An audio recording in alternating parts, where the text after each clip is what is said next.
Hello and welcome everybody to Phillies Unfiltered along with Brent Tracy. I'm Jim Russo. We have a lot to talk about today, don't we, Brent? We do indeed, a lot. But how are you feeling right now? Not bad, especially after that weekend series. Granted, it was the Pirates. It was still good. Hey, sweeps are sweeps. I'll take it. Yep. Before we get started, I just wanted to give a quick shout out to the Castellanos and the birth of their new baby, and Bryce Harper on his 1,000th RBI. So typically we have there for it, which is amazing. It's a little dunker, right? That was yeah, it was great. I'm sure it was electric in there when that happened. It was awesome. Yeah. So yeah, we actually both spent some time at the stadium this week. I was there on Monday and saw a loss. Yep. You were there on Friday and thankfully saw a win. You had some adventures there, from my understanding. Yeah, I'm going to talk about that at some point, but yeah, we'll get into it. I usually ask a random question, but there's just too much going on with this team this particular week. So we're just going to get right into the weekly recap. Only took one from the Cards, but it did sweep the Pirates. So all in all, a successful week. Going into a rather, we could call it a light week against the Rockies and the Athletics. Our Athletics have been playing better than they have in years past, but they have a sweepable series upcoming starting Monday night. Let's get into our studs and duds right away here. Who do you have for your stud of the week? So it's low-hanging fruit, obviously, but I'm going to go with Mick Abel. That was a historic debut for a pitcher. I think he tied the record for strikeouts for team history, if I'm not mistaken. He did. It was awesome. Yeah. I mean, it was so fun to see. The velocity was great. He was at 99, 98 for a lot of the early innings, and then that curveball, it's like that 12-6. I mean, he was just commanding that and dropping it right in there. I was impressed. I really was impressed, especially because I know he struggled the last couple of years to, command the pitches.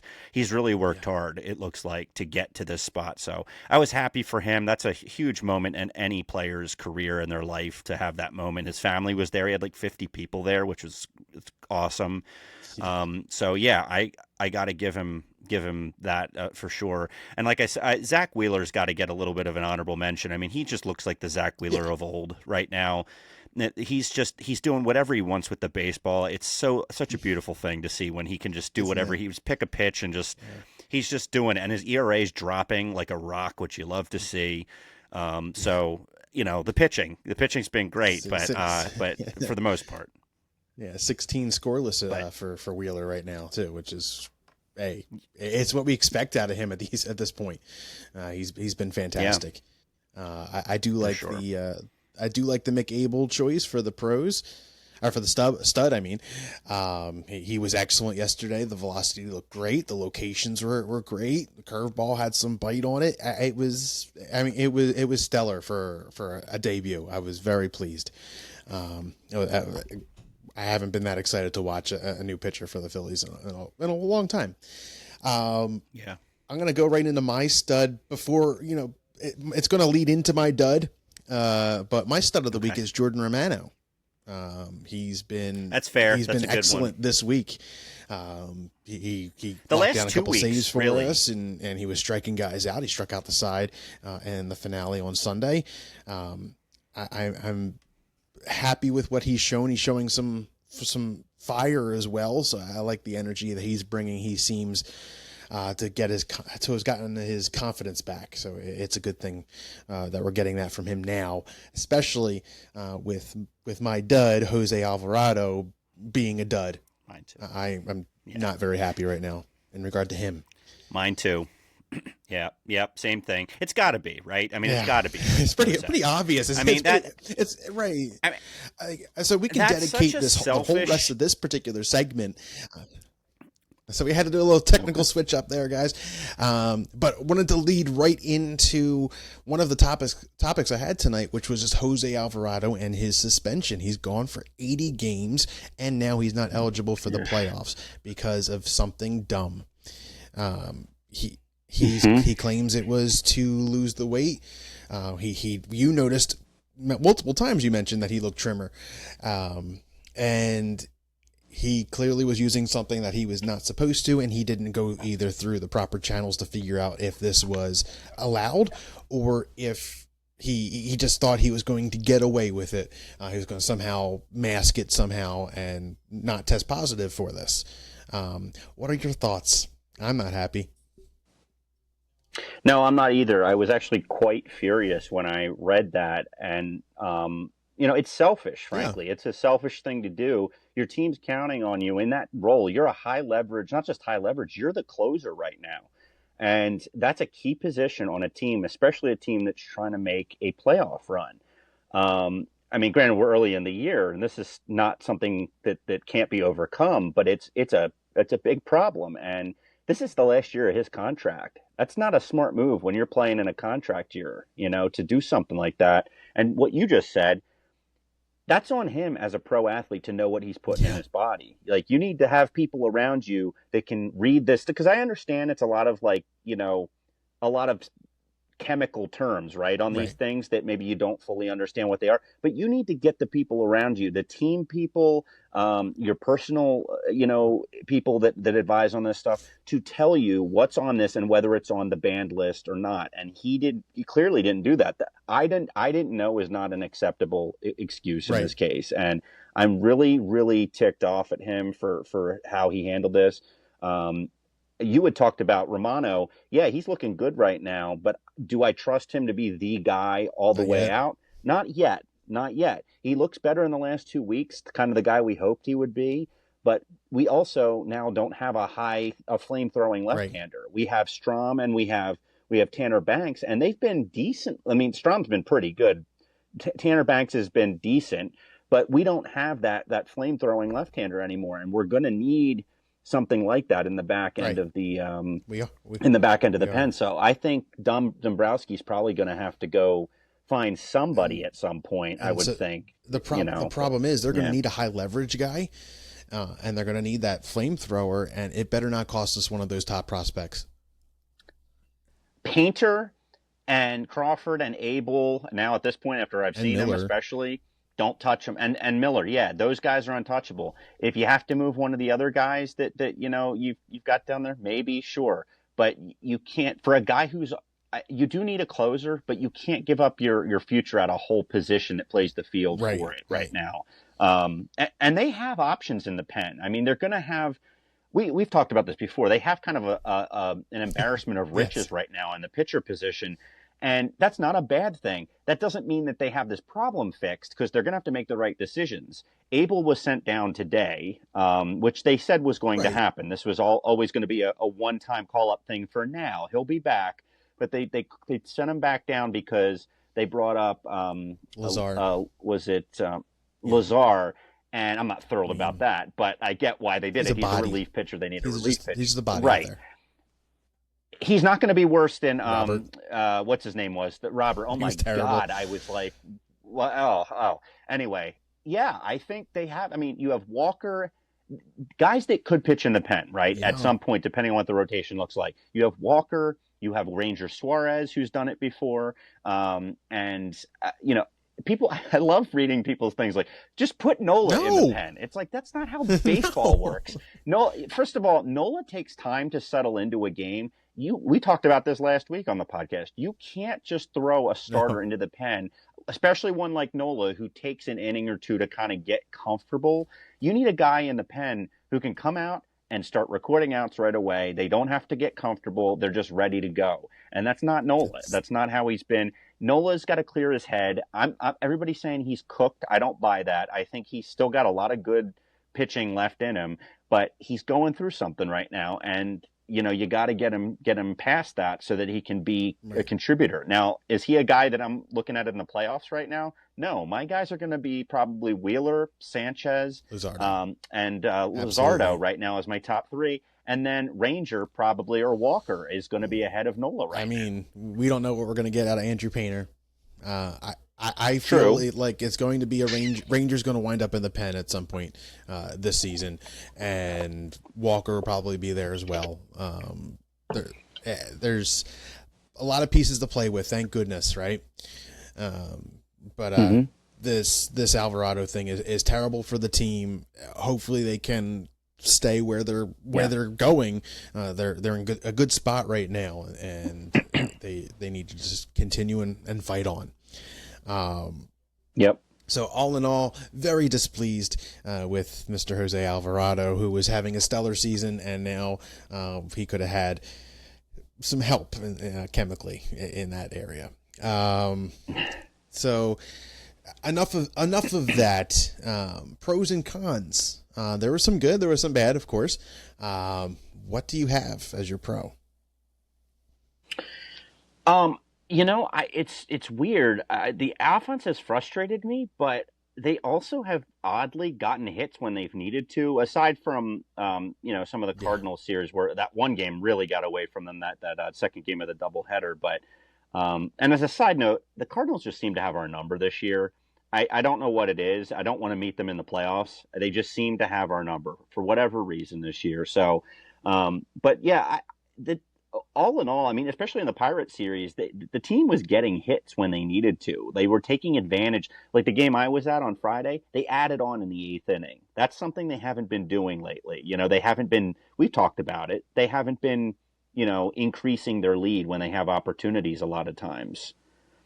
And they were on Friday, and certainly the rest of the weekend they continued to figure. Well, except for against Skeens, they were lucky to get one. yeah, But that's all they needed.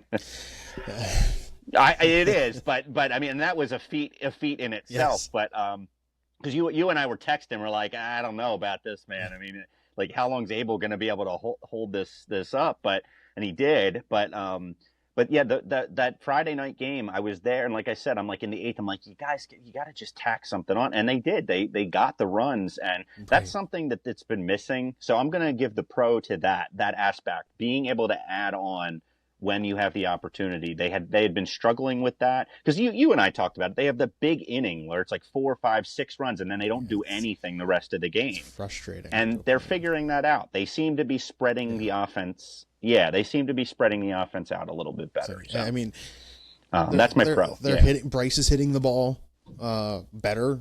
I Yep. mean, Stott's still hitting, and Turner's hitting the ball. Yes. So 1 through 8, looking all right. I mean, Kepler hit a bit of a lull. Hopefully he gets back to it and starts Yeah. driving the ball again. That that average is dropping Yeah, for big him. I don't time. like that. But while Bohms is going up big time. Yeah. So I like that. The offense it's there. The offense just isn't driving the runs in at sometimes. Like during the Cardinals series, specifically the game I was at on Monday, they just weren't bringing the guys home. They had them on base. They weren't doing anything with it. But my pro would be the starting pitching outside of Nola. Like Sanchez looked good. Luzardo still looks fantastic. Wheeler is Wheeler, and Ranger's been good. And then Abel yesterday at the end of the series was stellar. I was so excited about that, and so the pitching has been reliable up front. And now we need this back end to figure it out. So as far as cons go, what do you have going? I mean, for me right now, it's probably the bullpen because it's so all over the place. Like sometimes guys look really good. Other times I just don't trust it. Um, you know, some of them are coming along. I mean, Ross has not actually gotten a lot of innings lately, just because of the circumstances of games, I guess. But he had been doing a little bit better. We talked about Romano; he's doing better. But Kerkering is really concerning me right now. He got lucky on Sunday with that double play. He got hit right back to him, but he's just not finding the strike zone. He's still walking a lot of guys. He just doesn't seem comfortable or confident right now. So I need him to. He's going to have to step up with Absolutely. Alvarado out. Like he's going to have to be a seventh or eighth inning reliable guy, and so that's one. I don't know. It's just the group as a whole. I just it's not like you remember the '08 team where it's like if you could get the game to that bullpen, you felt great. I feel the opposite with this group where it's like I don't know what I'm going to get. Maybe they'll get the job done, but I hold my breath. Like I left in the eighth inning of two games this year, after the eighth inning, sorry, of two games this year. And in the one, it was that game that Romano blew everything up when they were up 11-3 or whatever it was over the Marlins. And he almost blew that.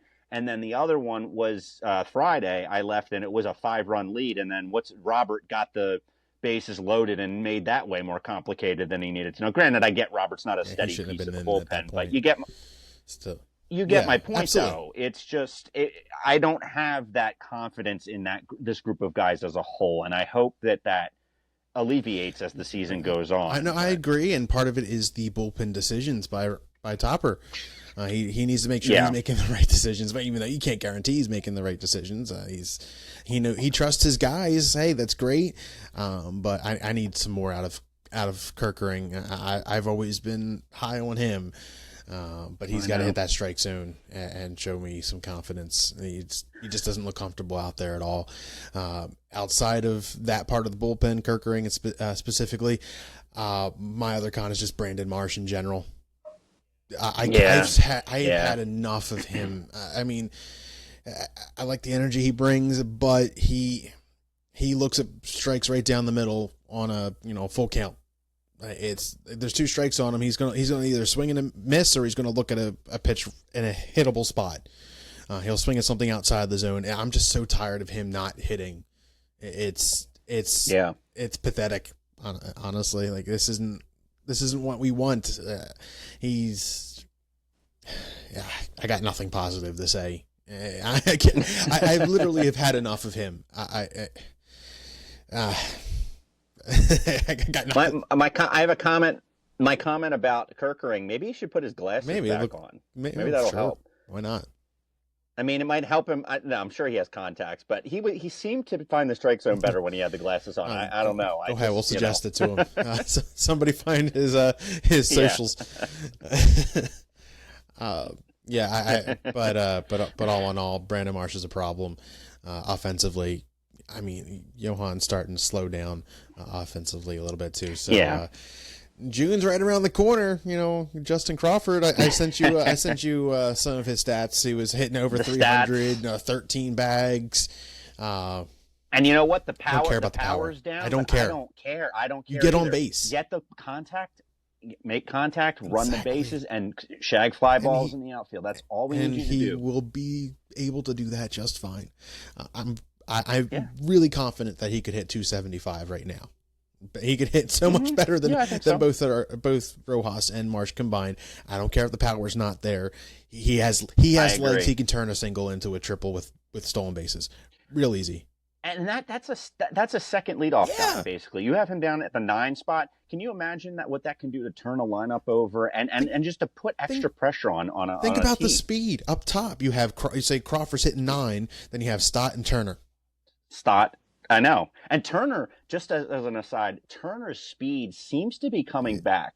That triple, he was moving around the base. He beat out an infield single over the weekend, I believe. Yeah, he did. His running is much better. Although I got to say, man, his defense, that infuriates me to no end. He cannot play defense. He's not good with a glove. I was sitting there with my friend Cameron, who's not a big baseball fan, and he made that, there was that play early in the game where he went over to make the play and it went through him, and Cameron's like, well, that's an error, right? I'm like, not in today's major leagues. I'm like, it should be, but so it was like kind of a lay baseball, like he kind of knows the general rules, but doesn't follow it that closely. So it was just kind of interesting to hear that comment where it was like, this is someone who doesn't watch the game like we do, and but is like, he should have made that play, right? Like, that's an error, and that to me is pretty telling of, Right. like, because he was watching the days of J-Roll and the World Series team, so he was used to seeing plays like that made in a routine fashion. So again, I hate to keep doing the comparison. It's probably not fair to Trey, but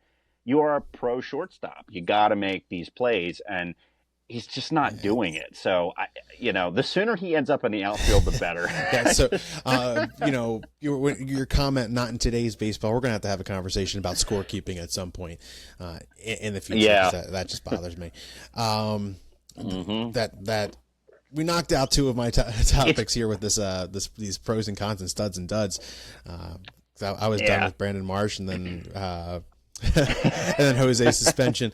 So the other thing I wanted to mention, aside from something else I have going here, is even though he's on the IL now, Nola Meatballs. It's starting to get. You mentioned infuriating.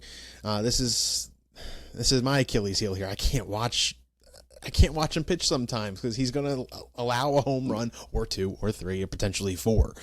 I mean, we should have won that game. Was game 2 of the doubleheader against the Cardinals. We were up 5-1. I felt comfortable, and next thing you know, it's 5-4. Oh wait, it's 6-5. How did the Cardinals take the lead? Apparently, Aaron Nola got hurt sometime around his start against the Guardians, and he pitched on it, and they decided after this game against the Cardinals that it's best for him not to mess up his arm because he's too busy focusing on his ankle, for instance, when he messes with his mechanics. Yeah, and you know what? And maybe, I'm sure there's some truth to that, but I gotta think 50% of the reason he's on the IL is to help clear his head too. I mean, it's probably like, maybe it's a fairly minor injury, but they're probably like, well, this is a good time to sit him down because something's going on. It's not just physical. I mean, there's something where he looked great in those 2 games. There was like that 2-game span where it was Chicago, and then I forget the game after it where it was like 2 in a row where he was hitting his spots. He looked good, and then he reverted back to the form he was in before. But this is just not going to work. Right. He's going to have to figure out a way. And I keep hearing, oh, well, he pitches better in warm weather and all that stuff. And maybe there's truth to that too, but he's never been this bad early in the year before. It's concerning. His record looks terrible, but I'm more concerned about the ERA than the record, honestly. Is really bad too. But hopefully this IL stint is a reset for him mentally and physically, so that way he can get back to Nola form. Maybe one meatball a game rather than several. That is pure Nola form, one per game. Right. It's like, I've texted you how many times. It's like clockwork. Nola's starting a home run allowed. A solo. It's usually a solo, and I can live with that. I can too, unless it's 3 or 4 of them in a game. But with Nola going on the IL, that brings in Taijuan Walker. Hey, he deserves his chance. I'm not going to complain. Just have a good start against the Rockies this week. Then absolutely. Hold the line. So I'm excited for Taijuan to get a chance to be back out there. I'm sure he's excited too, and I'm sure he's going to put in extra effort, and I look forward to watching him start, actually. Yeah, no, I do too. He's been doing, like you said, I think last week, the only bad start he had or bad game he had was that Giants game. Yeah, other than that, you take that. Yeah, right. It was 1 inning. You take that out, and he's had an all-star caliber first. And he was excellent in his save too. He's been, that's true. There was 3 innings. He's been reliable. This is the Taijuan Walker, for somewhat that we expected. I mean, not $90 million. We hoped for it, but he's shown some promise, and it's good. It's going to be very, very important, especially now. But we needed a placeholder in between Walker start this week and the Nola trip to the IL, and we got to see the first appearance of Mick Abel in a professional outing. And let me tell you, this was awesome. He went 6 innings, no walks, no runs, 9 strikeouts, tying a team record for a major league debut. Could we have asked for anything more? Yeah. No, he over. I think he impressed beyond anyone's expectations. Probably. I mean, Right. I didn't expect him to do that well, but he was ready to go. He was on a mission. He seized the moment, So and you love to see that. you mentioned before, like the biggest thing for him was his control. His ratio ball to strike was fantastic, Mm-hmm. and he Mm-hmm. didn't walk anybody. He was painting the zone.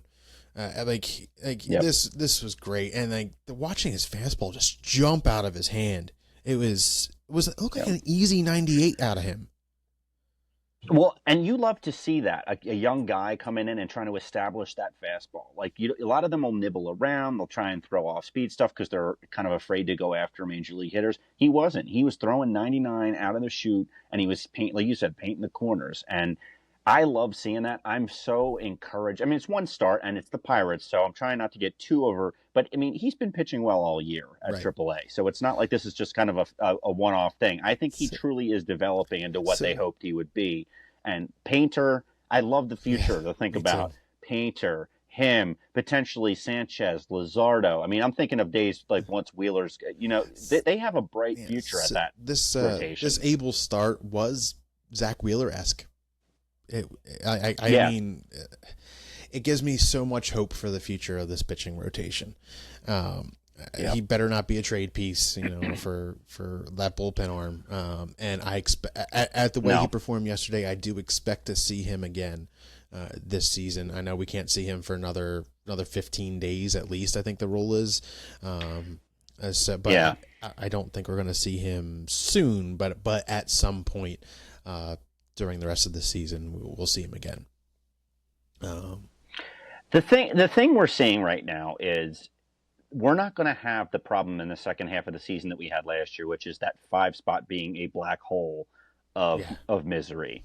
It's not going to be a problem. We have the problem of too many right. guys to I find mean, spots for in that rotation, and that's great. Luzardo was supposed to be our fifth guy, and I he's know, got I know, one of the it's best great. ERAs in the game.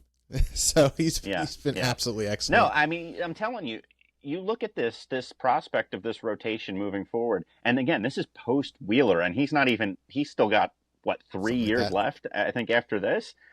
I mean, that's so they're in a position if they hold on to these guys to be dominant and starting pitching, you cannot undersell the importance of it for regular season and certainly the playoffs. And if they can hold on to these guys and find a way to fill that Alvarado hole in that pen, and I think they can. I think you can get creative and find someone to come in. I know people have thrown Helsley around, but with the Cardinals playing as well as they are, I don't I think they're mean, going to be it's dealing an at this arm I'd point. love to have. Yeah, I feel like But yeah, he's I going to just cost don't. too much. Well, and what's his name, Mason from Mason Oakland? They Miller, yeah. tried to trade Bohm for sorry, Mason Miller. They tried to trade Bohm for him in the offseason. I don't know if there was any other pieces involved in that, but they were like, no, they wanted Crawford, they wanted all of our big guns, and Dombrowski was like, no way. So they may not even revisit that at this point. They may just say like, no, they want too much Mm-hmm. for him. We're not even going to go bark Well, up that tree, but. I don't know. I mean, hey, I think you got to look around and kind of see. You might not get a stud closer, but even if you can get just a hard throwing left handed back end piece that's maybe not a steady closer, but is an eighth inning guy that you can kind of rotate with Romano, that might be, the way you have to go. But I just want someone whose ERA is going to well, be fairly low and they can come in and get three hey, outs. That's what if I only they need. still had Gregory Soto. And if he was pitching well, of course, I don't know what he's doing now, but Exactly. That's the problem. that's the exact guy that we would need uh, in this particular situation. Um, Yeah. I think that wraps that entirely in section up for the weekly recap. I really don't have anything else to add. Do you, sir? No, I don't think so. I think that covers it. We covered a lot I there, mean, but yeah, all in all, it was a success, and I do think that this week is going to be a fun one. I really hope that we end up 6-1. yeah. So Well, I mean, even despite the tough week with the Cardinals, we ended up 4-2, success. right? I mean, that's not bad considering. Yeah, we lost a series and then we still managed to do what we 2 out of needed to every do. 3. Yeah, yeah. That's a No, trick. they're in decent they're in decent shape right now, record wise. They're at a high season high Right. of games above And 500. they're on pace for 99 wins right now. So they're almost top in the NL for record. So they're barely behind the Mets, and the Dodgers literally just got swept by the Angels. I know. So that's awesome. Weird. No, not weird. It's awesome. So let's see it happen some more. It is weird, though. It is. I mean, it happens. It's baseball. They're all professionals. But I think you know what? It's time. I think I'm about to be stumped. And guess that Philly. All right. All right. What you got for me today? Okay. So this gentleman made his major league debut with the New York Mets in 1995. Okay. So he played from 95 through 2003 total. His time with the Phillies was spent from 99 to 2002, and he was a starting pitcher. Starting pitcher. Okay. Starting pitcher. So again, 99 through 2002. Yes, he was a starting pitcher. And oddly enough, he was actually drafted by the Cleveland Indians in the 25th round. You always forget those rounds go that deep, but in 1989. But eventually, through trades and whatnot, he ultimately got to the Mets organization. That's where he made his debut. So he started with the Mets and from 94 to 96, then went to the Blue Jays 97 to 99. So he had a couple teams before he got to the Phillies. And so in 99, the Blue Jays traded him for Paul Spoljarek. Who? Never heard of him. I'll admit I've never heard of him. And then that was Okay. that. That's where we got him from, though, Toronto. Right. And then so this is kind of interesting. This might give it away. His most memorable feat came with the Phillies on June 2nd, 2002. He not only threw 5 strong innings in which he allowed just 3 hits and 1 unearned run while striking out 5, but he also hit 2 home runs in a game against the Montreal Expos. You know what? I think that just gave it away. I know, so I thought it would. So is this person Robert Person? All right. Yes, it is. And fun fact. Do you know who, or maybe bonus points? Do you know who he hit the first home run off of? It was a grand slam to left field. Do you remember who he hit it off of? It was a Philly. He was a Philly at one time. Against who did he do that against? It was against the Expos. Pedro? No. Left-hander. Left-handed pitcher that played with the Phillies. From the Expos? This was going to be my pick, and it was so funny because when I went in to look at Robert Person, I saw this name, and I'm like, wow. It was Bruce Chen. Oh, wow. Okay. He hit. I remember the grand slam. I don't remember. I remember he hit another home run, but I don't remember what that looked like. I remember in my mind the actual trajectory of the ball, everything. Yeah, Robert Person was a good athlete. Yeah. Well, his best season was in 2000. He was 9-7 with a 3.63 ERA, not terrible. 164 strikeouts. He did his part. And 173 and a third innings. Yeah, he had a decent run with us, especially during those dark years. He was a bright spot for the most part. But yes, Robert Person, like very good. Very good one. I already have mine planned for next week. It's a little bit more recent. I'll lead with that. But that's all. Wrap us up if you would, please. Will do. Okay, so you can listen to us on Spotify, on Apple Podcasts, and you can watch us on YouTube. We are Phillies Unfiltered Podcast there and everywhere. And then you can also follow us on our social media platforms. We're on Facebook at Phillies Unfiltered Podcast, Instagram at Phillies Unfiltered, and Twitter/X at Funfiltered, PHUNPHILTERED. And that brings us to the end. Yes, So very good. Thank you, Jim, for thank you, Jim, for leading the charge tonight. We had a lot to cover. You did an excellent job of running point tonight. All right, we love doing this. So thing. with that, all right, all right. With that, you're now losing right now. Just let up a home run, but go Phils. Go Phils. See you guys.